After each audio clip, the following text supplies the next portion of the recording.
Hi there everyone, welcome to Ask Wardee. We're talking about how to bottle your kombucha today. It helps you save money, wean your family off soda, get more carbonation, more flavor to your kombucha. That's the topic today. Let me welcome you to Ask Wardee. I am thrilled you're here. Live viewers on Facebook and Periscope, hello. The notes are ready for you at askwardee.tv. Look for episode 86. And in the comments, share your first name, what you're sipping on today, and where you're from. I love to read those. If you're on Facebook, Millie is right there answering your comments, posting links in the comments. Okay, so watch those. Anybody, askwardee.tv has all the notes, the transcript, everything I'm sharing today, so you can follow along, bookmark, or share. No matter where you're watching or listening, I do love subscribers and sharing. If you know your family and friends ought to know about kombucha or ought to know about bottling it, second fermenting it, be sure to share. Thanks so much. Okay, let's get into Ask Wardee today. This is the weekly show where I answer your questions about traditional cooking. I'm thrilled you're here. Today's question comes from Christina S. She wants to know how to second ferment your kombucha, how to bottle your kombucha like this. Let's dive into it. The first thing we got to talk about really is why would you want to do it anyway? Well, I sat down, I brainstormed. Here's the reasons I came up with. I want to hear from you in the comments what your reasons would be. And in fact, if you're listening now and you already second ferment bottle, be sure to pay attention to everything I share because I know there's more to add and you can add that in the comments, all right? So why would you want to second ferment? You may have other reasons than mine. It adds flavor, so you're going to see when I tell you how to do it that you're going to add the flavor from dried fruit, frozen fruit. It increases carbonation. This is because when you've got your kombucha brewing in its main container, this is just not airtight. So the gases that the organisms produce just go off into the air. But when you stick your kombucha for the second ferment in a bottle and cap it tight, those gases can't go anywhere, so it builds up carbonation, which is fun, right? You're going to save money over buying bottled kombucha. A lot of people love kombucha. They're introduced to it because they just purchase it one day. They want to have it more. Well, $3 to $5 a bottle, that can add up quickly. So if you make your own at home and you bottle your own at home, you're going to save money in the long run. So that's a great reason. If your family or you are addicted to soda, if you bottle kombucha, it could well be a replacement that your family loves because it tastes great and it's going to have that carbonation that they love in soda. So it can help wean your family off of soda. Also, the wow factor. We have to give some time to this. I mean, just look at this. Kombucha in a bottle. Is that not awesome? Your friends, your family, they're going to ooh and ah that you have made this in your home kitchen, right? I mean, that is just so awesome. The wow factor. Definitely a reason to bottle. Okay, so we're going to get into how to do it. So first we got to discuss the bottles themselves because you can't second ferment, aka bottle your kombucha without bottles, right? And there's a lot of bottles out there that are purely decorative. So when you're choosing your bottle, it's called a Grolsch style bottle. That's spelled Grolsch. Millie's going to paste some links in the comments for you.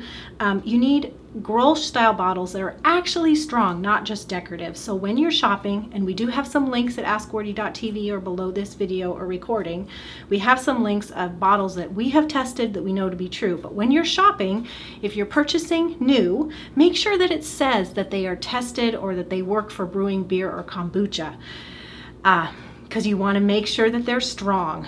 All that carbonation builds up because it's got living bacteria and yeast in there that are consuming sugar, producing gases, so that builds up, and you want to make sure that the bottle can withstand that, right? It only makes sense. So it can't be decorative. You want to make sure your bottles are rated and tested for kombucha. I look for if it says good, works for kombucha, works for home brews. That's if you're purchasing new. If you're purchasing used, you might find it in an estate sale, a garage sale, on Craigslist. Somebody is like getting out of home brewing, whether it's beer or kombucha, and they say, you know, lot of 24 bottles for sale. Well, you want to make sure they have this flip top cap, okay? There are beer bottles where you have to have a crimper and you buy new caps every time and you crimp them on. That's an option too, but we look for these Grolsch style that has this cap that you can close on top. So just ask them, you know, if it's a lot for sale, just make sure that the brewer themselves, the person who's passing it on, use them for beer or kombucha, or know for a fact that they can be used for that, so that you're not disappointed. If you can't get that information, you could take a risk that they would work, and maybe the cost savings is enough to warrant that risk, but definitely that's something to explore. Now, I have some bottles here that I purchased new, but it was a risk, okay? It had like this sugary lemonade in them. It was at a discount dollar store, or a discount store. I don't think they were $1. It was probably like $3 or something, and we bought like 8 of these because of the jar. I dumped out the sugary soda, and we use these for a larger second ferment of kombucha. It was a risk. It paid off. We've used them for years, and they work. But again, that's a risk. So we have new bottles. These are clear. These are amber colored. Our family purchased new on these sets. And then we have purchased new, but it was a risk because it had sugary soda in it. They worked out. Anyway, that's what you need to look for when you're buying bottles. You can go to askwardee.tv, look for this episode 86 or below this video, and you will see links to bottles that we have vetted that you can follow to purchase. Okay, so, one more thing I want to say. If you're purchasing used, make sure that there's no cracks or chips. The whole glass needs to be intact and good shape, all right? Now, here's where we get to the fun part. How do you do it? Let's bottle your kombucha, aka second ferment it. Now, we call it a second ferment because you make your kombucha in a fermenting vessel, and this is a continuous brew system. It's a 2.5 gallon ceramic container fermenting vessel from Get Kombucha. I have a link to this at askwardee.tv for you, or below this video. But you could also use a gallon-sized glass jar, but you're going to do your kombucha as usual in one of these, okay? And when it's done, when you've tasted it, it's not sweet, it's got that sour kick to it from the acids that the organisms have produced. When it's at that point, that's the first ferment, and that's when you move on to the second ferment, which is the bottling. Does that make sense, everyone? The first point is just your tea and your sweetener. We use honey. There's no additional flavor beyond what the tea and the sweetener provide. Your second step is where you're going to add the flavor of dried fruit or frozen fruit, spices, all right? So we, a lot of times, do ginger. That's what this one is. We also do dried cherries, dried blueberries, dried cranberries. We love those in particular. And today I'm going to show you how to second ferment with dried ginger. So I've got some here, just all cut up. It's probably going to be hard to see from this far away, but the pieces are like that size. They need to fit in the mouth, but also realize that when you're using dried fruit, they're going to swell because they're going to rehydrate in the liquid of the kombucha. So you want to make sure that they're small enough so even when they swell, they can still come back out the jar. It's just going to save you a lot of time when cleaning, I promise you. So this is done to your liking. You tasted it. It's not sweet anymore. If it's too sour, that's okay, but you basically want to pick it when it's right on, okay? It's not too sweet. It's either right on or a little bit sour, okay? And then you're going to cut up your dried fruit. And I have a link for you at askwardee.tv to tell you how to use frozen fruit. Right now, we're talking about dried fruit like this candied ginger. And you're going to put like 6 to 10 pieces inside a jar. So 1, 2, 3, 4, 5, 6, 7, 8, 9, 10. And I'm just going to do 2 more for good measure. If you're watching or listening, wherever you are, leave a comment and tell me your favorite flavors of kombucha. If it's a combination, what particular dried fruit or frozen fruit you use, I'd love to hear. Okay, so you can see in the bottom there, we've got dried fruit. And now it is time to fill the bottle. And I'm going to do a little bit of rearranging here so I can get the kombucha spout in a convenient location. So it's the decanting stage. It's where you take your first fermented kombucha and you fill the bottle. So really how you do this is going to depend on your vessel. And we have this continuous brew kit from Get Kombucha, and it has a convenient pour spout right on it. Now this is very full, so it's heavy.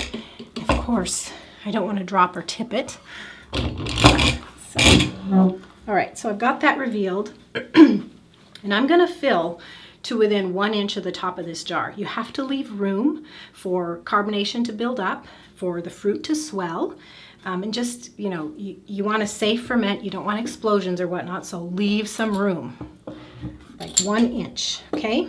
And I'm going to decant our kombucha into the bottle, so it's pouring out right now. That's what makes this pour spout so convenient, but I'm going to talk to you about some other methods in just a moment.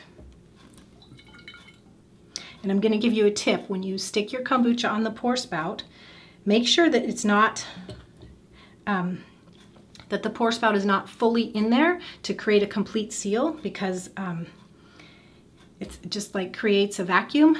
You put the kombucha in, but then the air that's getting displaced has nowhere to go. So make sure you leave a little bit of room so the air can get out.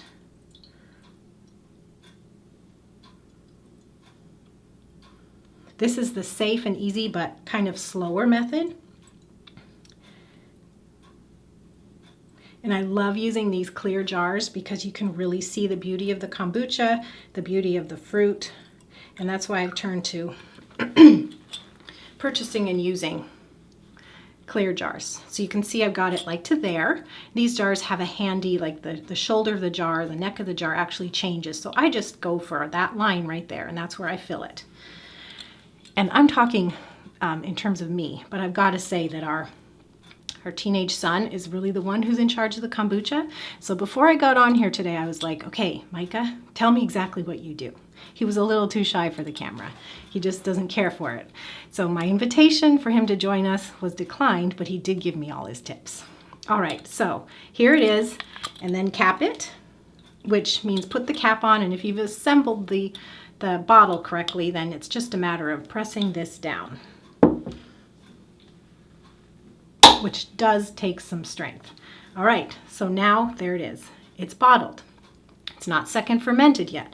That will take another 3 to 4 days. Sorry, 1 to 3 days. You're going to put it in a warm location, which, you know, same kind of temperature you're brewing your kombucha is great, but there's probiotics in here. The mother culture is left behind in the first fermenting vessel, but this is a probiotic beverage. So there's microscopic organisms in here that are going to feed on the fruit, and they will produce the carbonation. As the kombucha gets infused with flavor, they're going to produce carbonation that's going to build up in the jar because it can't go anywhere else. So the fruit is going to get reduced in sugar, the kombucha is going to get infused with flavor, and you're going to build up beautiful carbonation. And just look at that. Like I said, it's the wow factor. You just made your own bottled kombucha. It's awesome. We love to serve this to guests. Okay, so warm location, an idea for you is actually to use a seedling mat, and we do this. This is an inexpensive seedling mat. There's links for you at the show notes. You're just going to plug it in. It just gives a little bit more warmth than your room temperature. Be aware if you use this, it's going to ferment faster.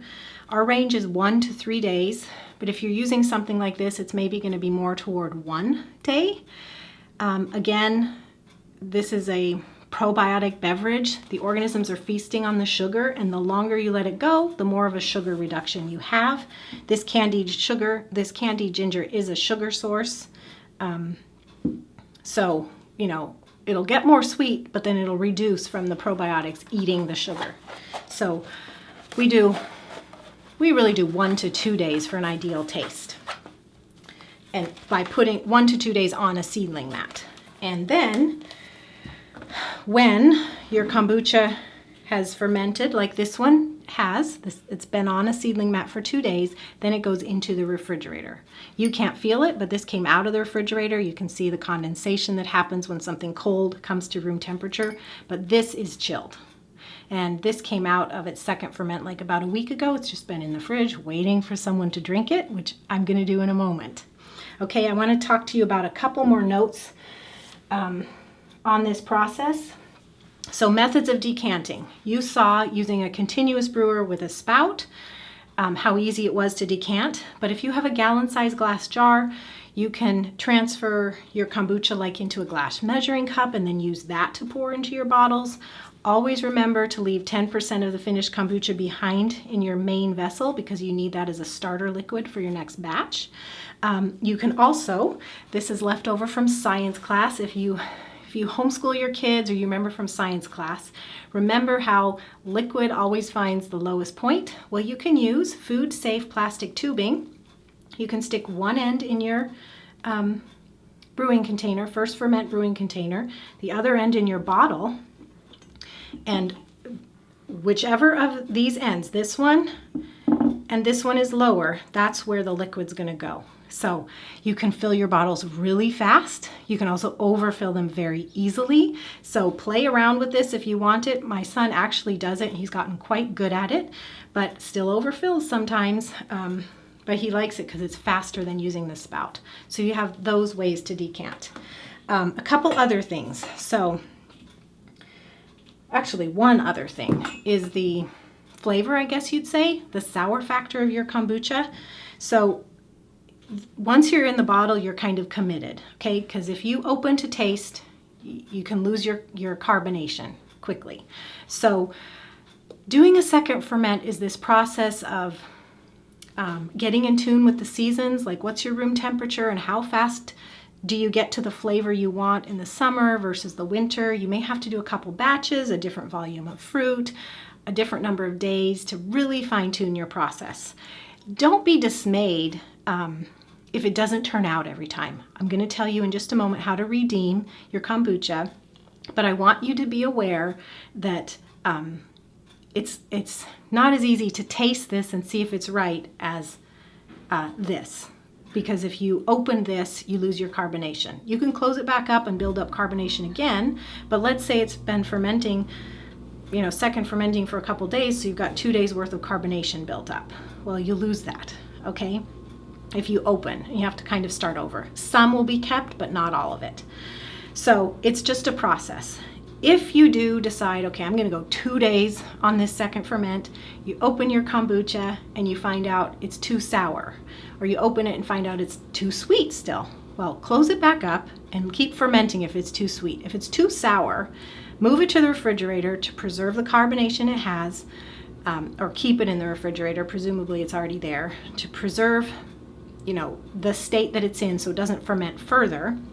And then what you're going to do is sweeten it to taste when you actually serve it. So you can pour it into a glass, you could stir in honey, you could stir in stevia, so you could bring it back up from too sour to a really good flavor. And that's what we do every time we have a batch that turns out too sour. In fact, I have started purposely instructing our son, let it get to be too sour because that reduces the amount of honey that we're consuming, the sugar we're consuming, and then we sweeten to taste with stevia, which is a sweet herb.